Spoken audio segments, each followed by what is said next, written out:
Hey, good evening everybody. Tonight I'm going to show you how to make Murgh Dahi, which is chicken cooked in yogurt. This is a really nice technique and the flavor is just amazing. It's not a very complicated dish. It only has a few ingredients: yogurt, chicken, some onions, and tomato sauce. And for the spices, here's a list of ingredients.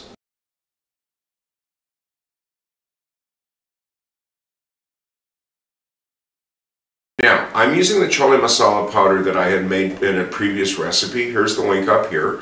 Now, if you don't have that or you don't want to make it, no worries. What you do is just substitute 1 tablespoon of your favorite curry powder. For the rest of the spices, you should use them as is if you want the flavor to come out like this. I wouldn't play around with them. And garam masala is fairly easy to find these days. First thing you should do is measure all the spices into a bowl. Now, if you're not used to working with a whole bunch of spices like this, what I do recommend is you keep the recipe nearby and tick them off as you do it to make sure you don't overdo it or measure too much. And also I would label your spices if I were you, because the coriander and cumin, for example, when they're ground, do look fairly familiar, as does the garam masala. And I do keep a towel to wipe off the spoon in between so you don't end up mixing the flavors. Now, one note I should have here, I always put the turmeric in last because it's the strongest colored and can get quite messy. Now, for the chili powder, what I do mean is you've got to use ground up whole dried chilies. Don't use chili powder that you would use to make like a Tex-Mex chili or something like that. This is a completely different kind.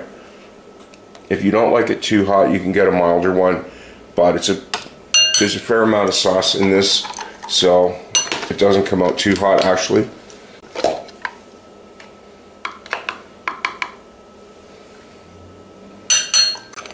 So once you've got all those measured, give them a quick mix.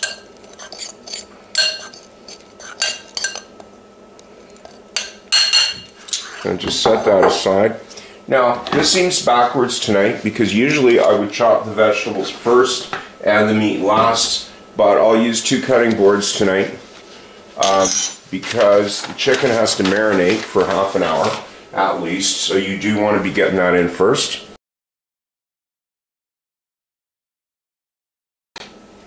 I got 4 good sized chicken breasts here. That work out to about 2 pounds. And for this, I'm just going to give them a rough cube. And toss those directly into the spices. Once the chicken is all chopped up, I'm going to get on a pair of gloves here, and the reason for that is you're going to be mixing the chicken with the spices by hand. And trust me, it is a lot easier to do this with gloves on.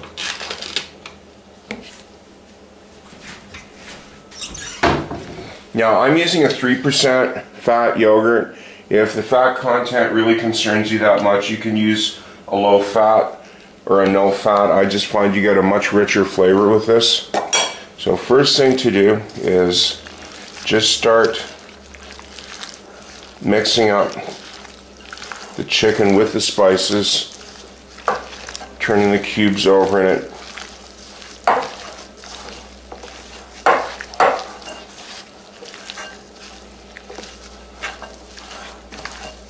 Now, I will let you know at this point, you may be going, oh my god, what have I done? Because the smell of the raw chicken in the spices is not that great right now. It will improve with cooking, so don't let that stop you now. Okay?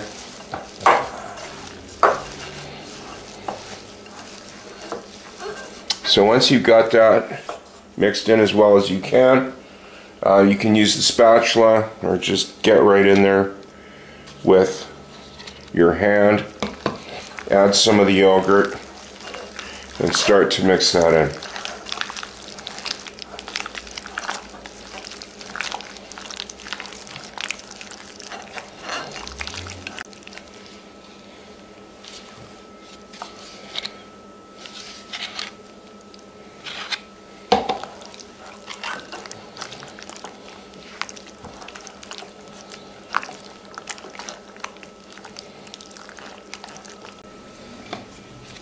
I'll just rinse the glove briefly, not make a mess of the spatula, and get the rest of that out because you don't want to miss any of this.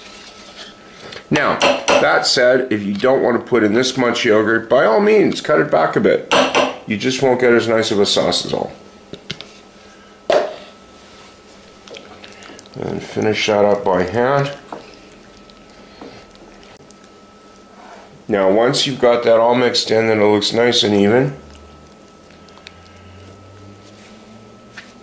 Squeeze out the gloves and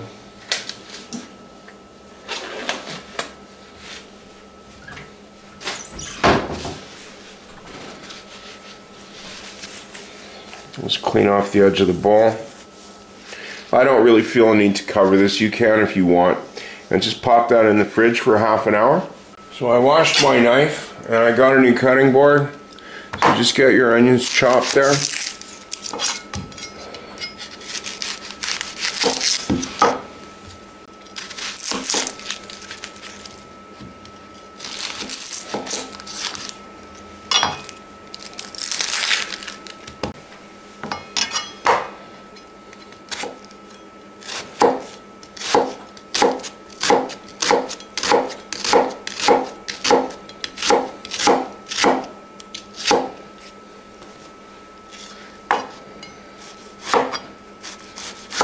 I do these really fine.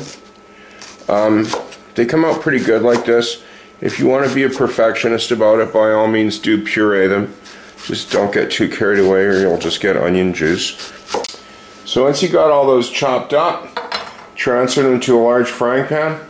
Okay, start a pan on medium-high heat and add just enough oil, probably 2 tablespoons to coat the bottom of it.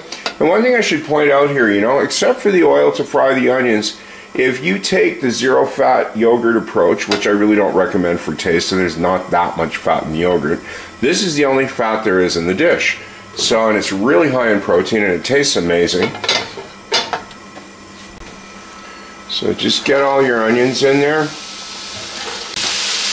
And I don't actually measure the salt here. Basically, I just give it a good sprinkle on the top to get the water to come out.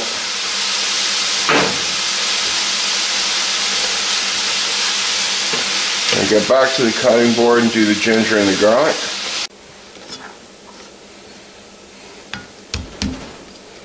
Then just start chopping them up.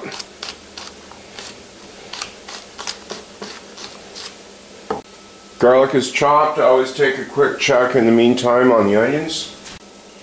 Now this always depends on what kind of piece you got. I'm just going to cut off that little side bit because you're not going to get anything good out of it.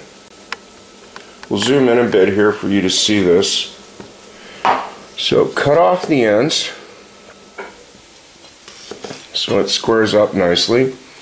Now you can either use a peeler or just be careful and just kind of peel around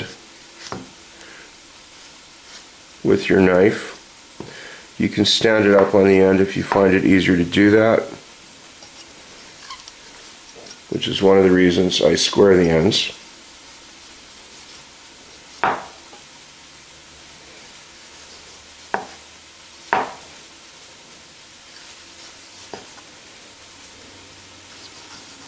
And once you get used to working with ginger, this is actually faster than getting a peeler out.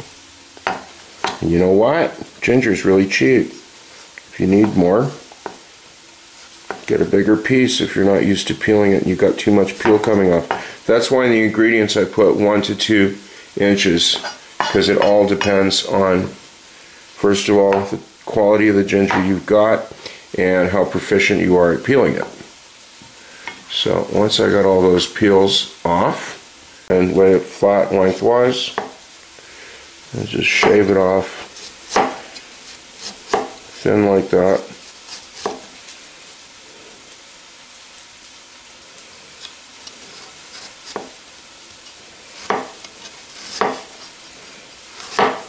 Turn it over when it gets hard to handle.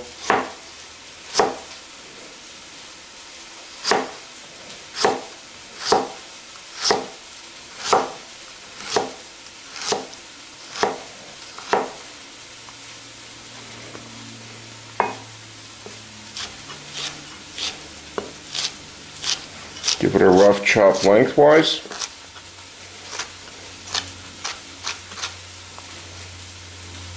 And then just turn it around and chop it really fine.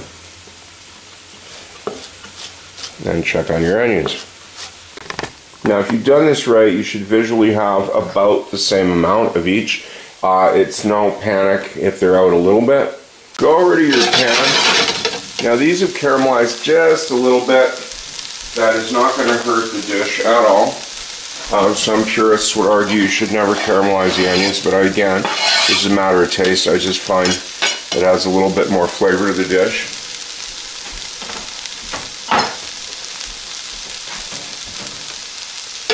So just fry that briefly.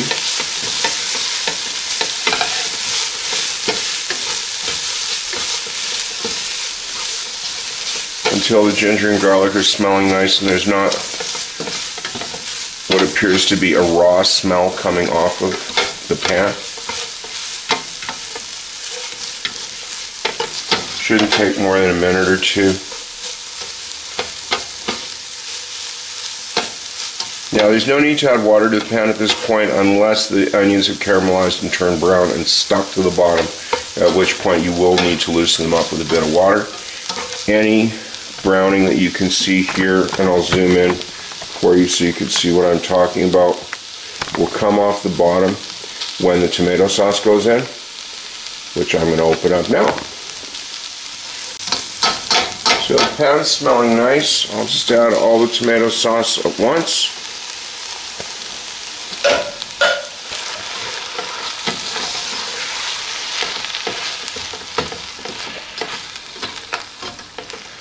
Stir that up, and then you can see that that loosens up any stuck bits at the bottom. No worries there.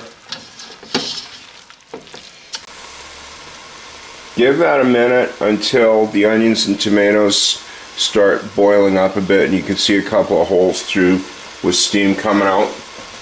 Get your chicken out of the fridge, and you will want your spatula for this, and just pour all of that in. And I do get the spatula we used earlier to scrape out the bowl, because you'll notice that the yogurt has thickened up nicely in the fridge and has gotten all mixed in with the spices, and it smells quite good now. And you want all of that in the bowl. Now you're going to have to get a bit of your hands in here at some point to grip the bowl, but I'd scrape that part first. And once the pan has an even color that you've mixed it all in, just turn it down to low and get your lid on it and let that simmer for about a half an hour or so.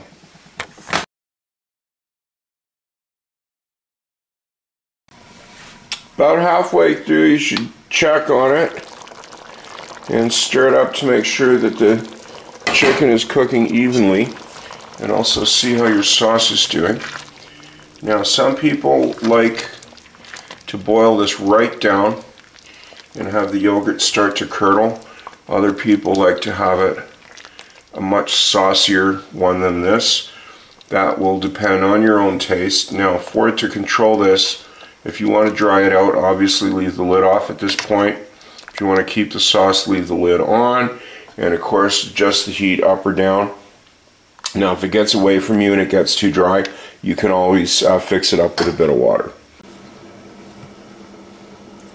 Here we are at a half an hour. And I'll give that a good stir. You notice the chili is separating a bit. Okay. Now this seems really thin because it's so hot. The sauce will thicken up considerably when it cools down to eating temperature. So if you like it with a lot of sauce, I would suggest that you stop now. I will put a bit in a bowl right now just to cool off and let you see what it looks like.